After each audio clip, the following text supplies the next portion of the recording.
Oi pessoal, tudo bem? Hoje eu vou contar para vocês como foi o GP de San Marino de 1986 disputado no Autódromo de Imola, na Itália. E no vídeo de hoje a gente vai tratar dos treinos livres e dos qualificatórios. A primeira notícia que tomou o paddock da Fórmula 1 aí nesse GP de Imola foi que a Eden Donahue conseguiu vencer a ação que ela promoveu na justiça contra a Penske e contra a Goodyear.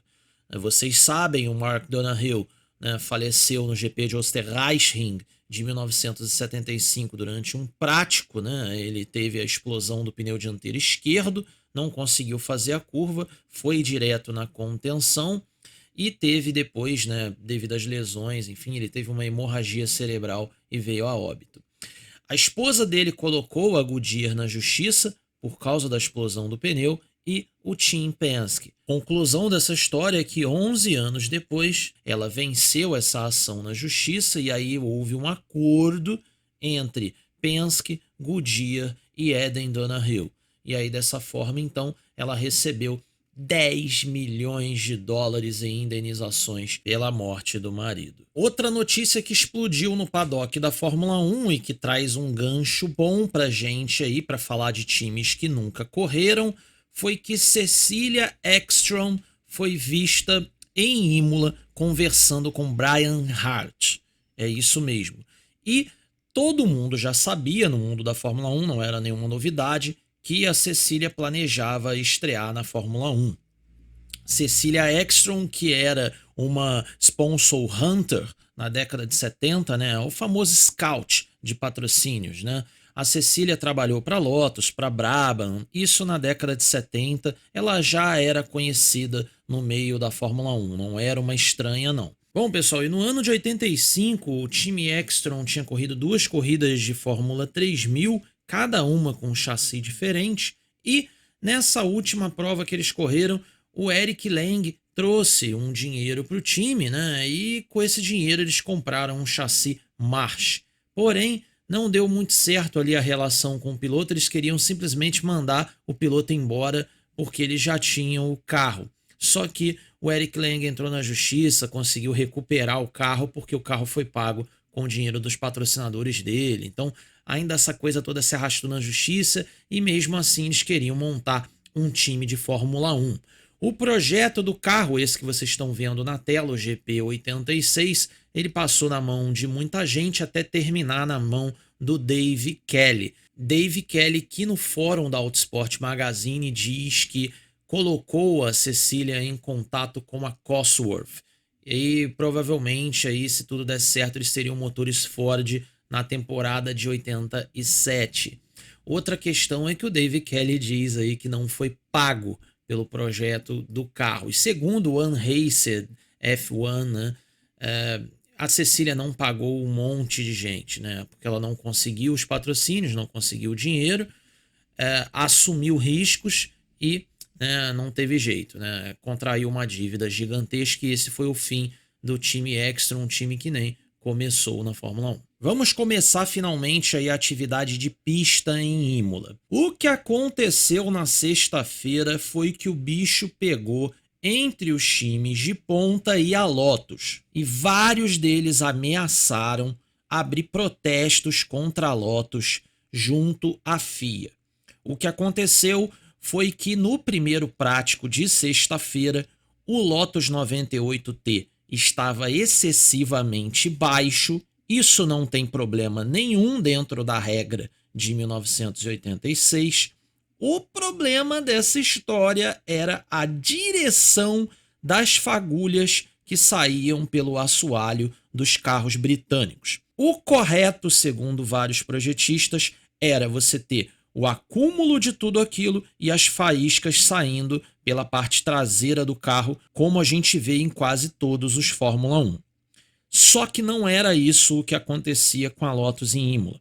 As faíscas saíam estranhamente pelas laterais do assoalho. E isso deixou todo mundo intrigado, e faíscas saindo pela lateral do assoalho fez todo mundo recorrer a 1982 e o último ano dos carros com mini saias. O Nigel Roebuck na Autosport Magazine diz que o carro da Lotus, por protesto de outros times, foi vistoriado e nada foi encontrado. Simplesmente o carro estava rodando baixo demais. No Brasil, é dito que eles não vistoriaram o carro uma vez, mas sim 3 vezes durante o final de semana, e em todas as vezes o carro foi aprovado. Outra questão interessante é que eu fui correr atrás disso nos livros, visto que eles foram publicados muito tempo depois, para ver se alguém falava alguma coisa. Tanto no livro do Ibrahim Malik quanto no livro do Tony Dodgens, nada é encontrado, ok? Só é dita a mesma história. Haviam suspeitas pela direção das centelhas que saíam debaixo dos carros da Lotus. E verificaram e nada foi encontrado. O Ayrton dá entrevistas ao jornal O Globo, irado aí com essa história, né, chamando todo mundo de imbecil, né, dizendo, olha, agora talvez os imbecis entendam que não tem nada de errado no nosso carro, né? Porque é complicado, isso para o Ayrton é meio que uma ofensa.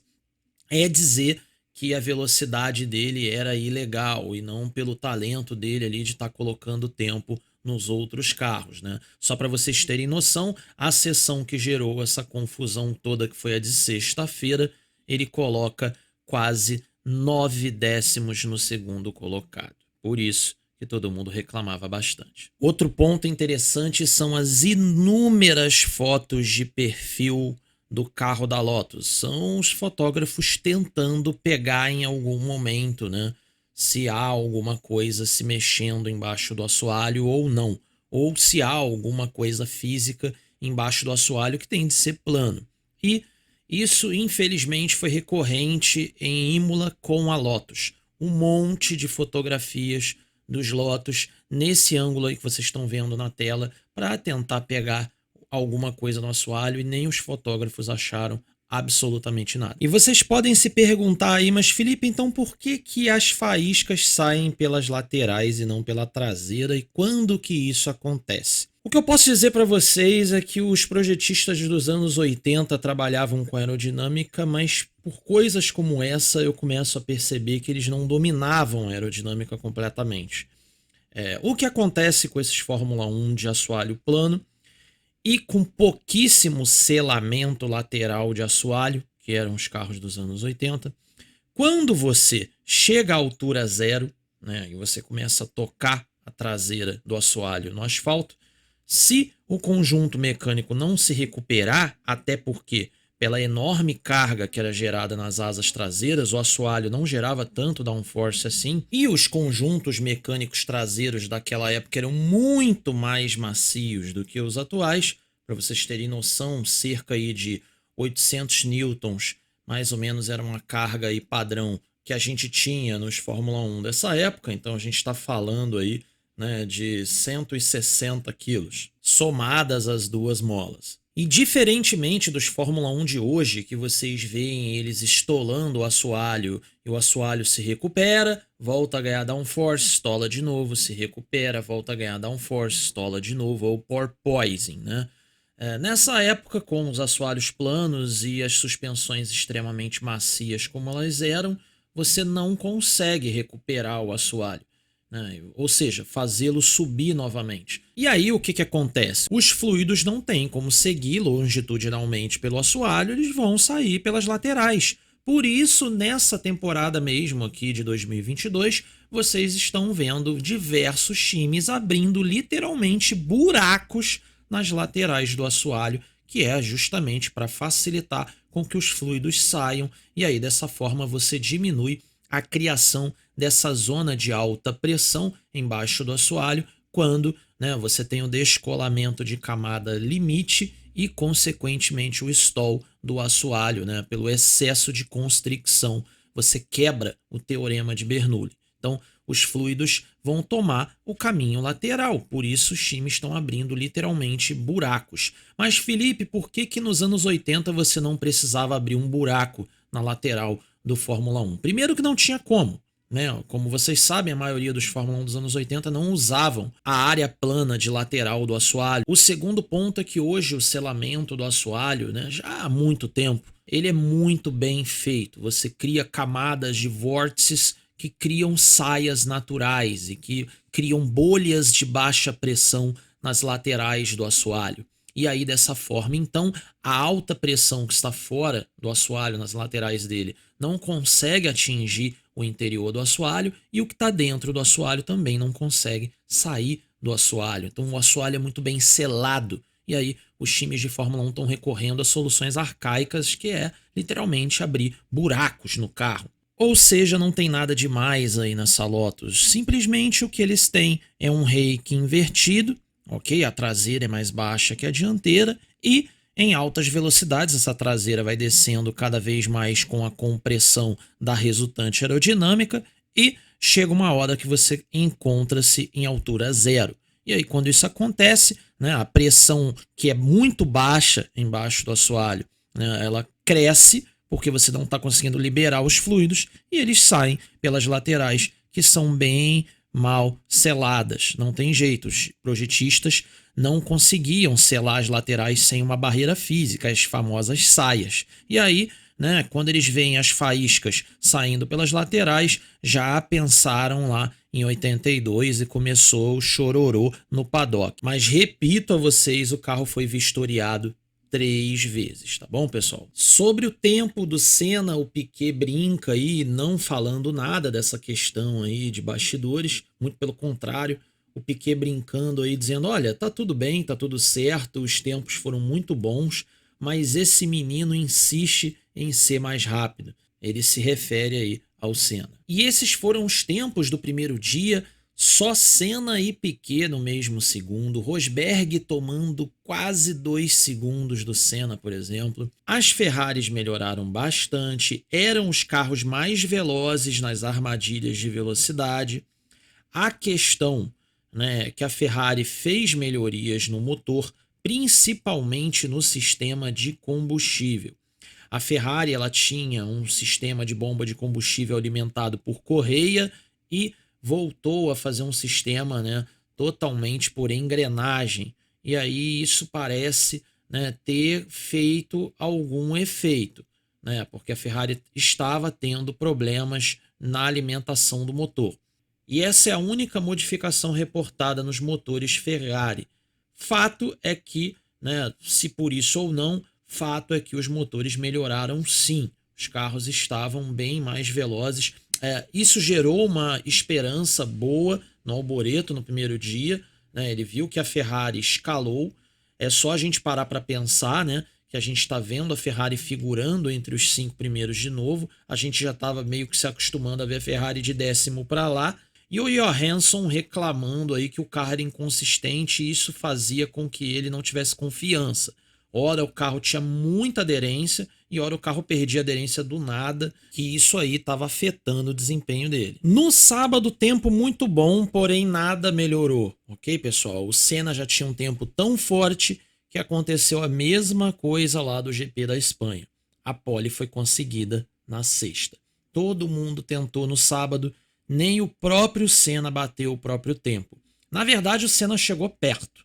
Na segunda tentativa dele, mas aí ele encontrou o Jacques Laffite pelo caminho e o Laffite destruiu a volta. O Senna acha que ia virar 24,8, ou seja, 1 minuto 24,8, sendo que mal os carros estavam conseguindo entrar no 1 minuto e 25, né? Foram poucos os carros que entraram nessa casa aí.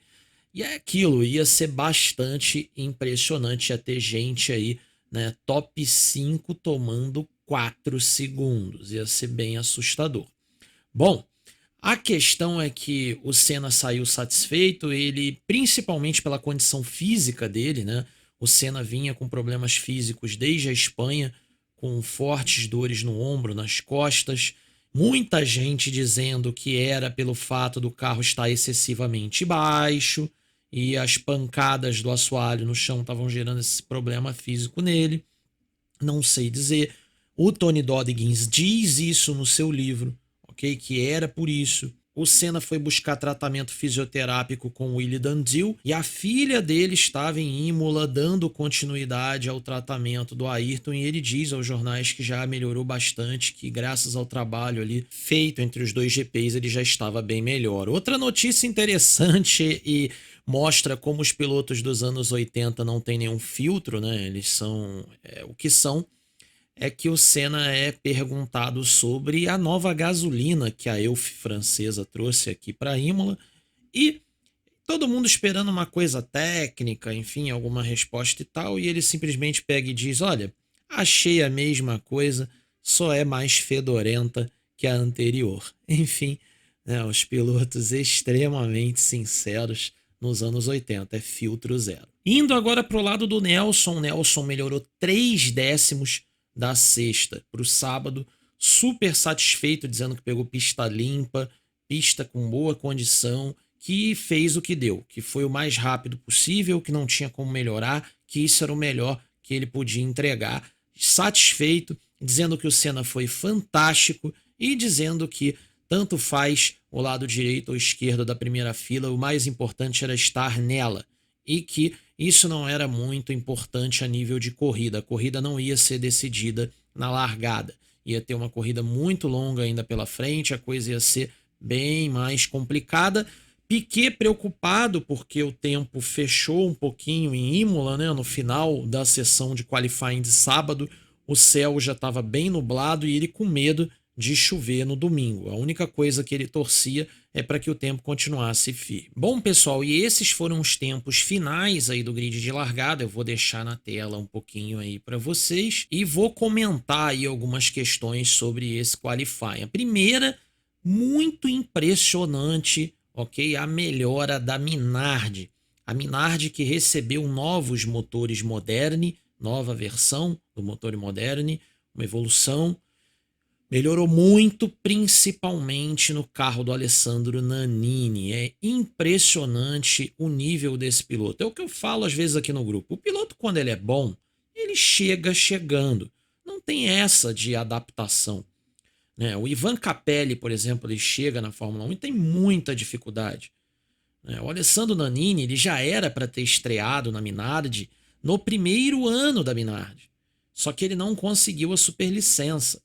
E aí ele consegue finalmente essa superlicença e imediatamente é chamado pela Minardi. E vejam, ele já está colocando 4 décimos por volta no De Cesaris, que é um piloto que bate muito, mas é considerado um piloto veloz. Então é impressionante o desempenho do Alessandro Nannini, colocando aí, por exemplo, a Minardi na frente de Brabham, na frente de Zack Speed, na frente de Ozella, na frente de uma Tyrrell, na frente de uma Lola, enfim, muito impressionante a melhora da Minardi. Como vocês estão vendo aí na tela, o Nannini feliz com o desempenho do motor, né, e torcendo para que o motor continue nesse nível, com essa saúde, até o final da temporada. O René Arnoux fez o 8º tempo, um bom destaque. É aquilo, é normal que a Ligier fosse cair de nível, porque ela está no lugar da Ferrari. E aí a Ferrari volta com seus 2 carros a figurar entre os 6 primeiros,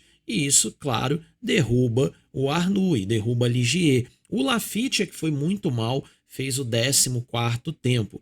Martin Brundle, muito bem, como sempre, né, enfiando ali o seu carro no meio de Arrows, no meio de Ligier, no meio de um monte de gente ali, né, o famoso meião de bolo. Thierry Boutsan, muito bem também com a Arrows. Normal, ok, pessoal? Esse pacote da Arrows foi desenvolvido no ano de 85, aí em Imola. Então é normal, a Arrows sempre anda muito bem em Imola. Berger muito bem esse ano também, 9ª posição, e o Telfab tomando só um deciminho aí do Berger na 10ª posição. Destaques negativos aí, Johnny Dumfries, né, mais uma vez tomando 4 segundos e 2 do Senna, fazendo o 17º tempo. Mas, repito a vocês, esse piloto vai aprender muito e no final da temporada já vai conseguir descontar muito dessa diferença aí. Outro destaque negativo, com certeza, no seu último qualificatório, né, em vida, Hélio De Angelis. 19º tempo, tomando quase 9 décimos do companheiro de equipe Ricardo Patrese, que também não foi bem, estava na 16ª posição. É a Brabham despencando ladeira abaixo. Cada GP o carro tá pior, né? Impressionante. Todo mundo evoluindo na temporada e a Brabham despencando ladeira abaixo. E foi isso que aconteceu nos treinos aqui em Imola. Eu espero que vocês tenham gostado do vídeo. Infelizmente, né, os bastidores não foram legais, muito chororô, muita reclamação, né? O pessoal não está aceitando a velocidade extrema do Ayrton nos qualifies, né? É impressionante isso. E ficam tentando achar coisas aí no carro da Lotus e não estão conseguindo. Se você tiver gostado do vídeo, deixe seu like, aí você ajuda demais aqui o nosso canal. Se você quiser ajudar ainda mais, tem o Seja Membro, tem também aí aquela opção aí de gostei demais aí, sei lá, uma opção que tem aí que você paga um cafezinho pra gente aí, ok? Então tá tudo aí, você faz aí o que você quiser, né, caso você queira ajudar o canal, tá bom? A gente se vê semana que vem, sexta-feira, 7h30 da noite, com mais um vídeo UGP de San Marino de 1986. Todos, absolutamente todos, lutando contra uma coisa só: combustível, combustível e combustível. Não adianta, é uma pena, né, que a Fórmula 1 foi para esse caminho de GPs completamente arrastados, com um número exagerado de voltas, um consumo complicado de você conseguir gerenciar, enfim, uma pena. Mas essa vai ser a tônica do GP de San Marino de 1986. Então, até lá.